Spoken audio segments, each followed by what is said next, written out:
For the last 30 days, I have lived like Matt D'Avella. If you're not familiar with Matt D'Avella, he is a fellow YouTuber who is into minimalism. He made that documentary on Netflix, Minimalism, maybe you've heard of it, and is really into personal development.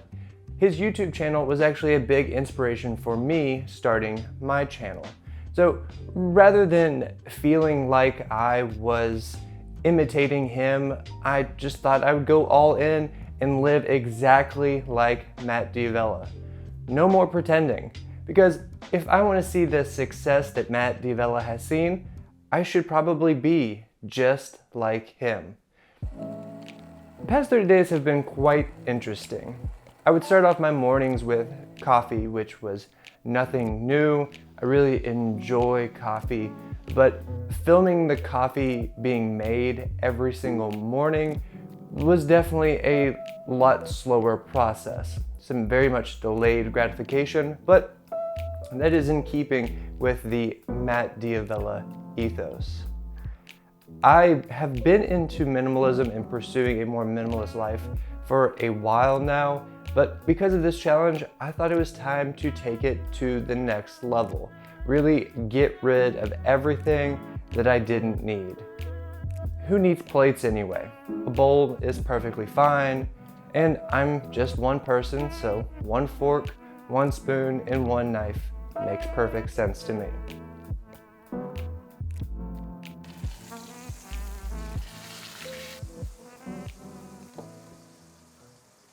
I have an affinity for gray. My last name is Lloyd, and apparently Wikipedia tells me that that is Welsh for the word gray. And while I had some other colored shirts in my wardrobe, I got rid of those too, just down to 2 shirts. This gray shirt, which I've been wearing during the day, and a slightly different gray shirt, which I wear when working out. Every day is arm day. After my morning coffee, I would spend some time meditating, thinking through the day, and then hop in for a quick cold shower. All Matt D'Avella approved. Then I would get to work on this YouTube channel and a documentary project that I have been working on about slow growing plants. It's coming along nicely.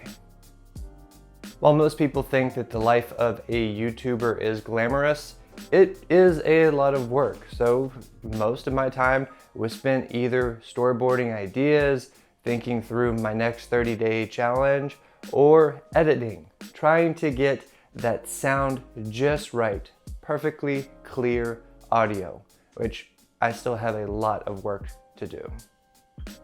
In the evenings after a day of work, I would sit down, unwind with a movie, always something featuring Dwayne "The Rock" Johnson, because he is a hero of mine.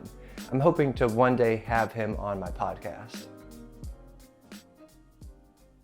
Hey everybody, if you couldn't tell, that was a bit of a joke, and while I love Matt D'Avella, or rather Matt D'Avella's work, I've never met the guy, so it'd probably be appropriate to confess love for the individual. I haven't been living like Matt D'Avella, but sometimes it does feel like it. The imposter syndrome is real. Because I was drawn to this YouTube channel, in part because of Matt D'Avella's videos, that I liked seeing a guy who was interested in self-experimentation, like I was, who was documenting it, like I enjoyed doing. I enjoy cameras, and he was a big inspiration for me. So a lot of times I do feel like I am copying him. And what is worse is when someone points it out that Matt D'Avella already did that challenge. But I would like to point out, for the 30-day flip phone challenge, I did it first. Wait, does Matt D'Avella watch my YouTube channel? And if you're a fellow YouTuber or someone who creates, it can often feel like you are just copying the works of others. And that is perfectly okay. I think it's fine to copy the works of others, getting started, and trying to figure out your own voice. I'm not Matt D'Avella, even though We are white guys with beards with an affinity for gray t-shirts. He's a way better filmmaker than me. He's had different life experiences from me, so his videos are going to be different from mine. But I can take what I like from his videos and add my own voice to it, draw upon my experiences, my background, to provide it in a slightly different context, because you're never truly copying anybody for the most part. You're always adding your personality. So if you think that it's been done, that someone is already in the space, go ahead and start, because you're gonna bring a unique perspective to it. And the imposter syndrome isn't only for people who are making videos on YouTube and creatives. I feel it almost every single day at work, in my day job. I will be in meetings and just wondering when people are gonna realize that I probably shouldn't be in this meeting, that I'm not smart enough, that I don't know what's going on. But I know I'm good at my job. And I think for that, in the imposter syndrome, it's because I'm pushing the envelope. I'm putting myself into a space that I've never been before. So it feels foreign to me. It feels like I shouldn't be there. And I think when you're experiencing the imposter syndrome like this, it's good. It's because you're challenging yourself. You're putting yourself in a new situation, an uncomfortable situation, and that is when you're going to see growth. So if you feel like you're an imposter in your day job, in your life, don't worry. I think a lot of us do.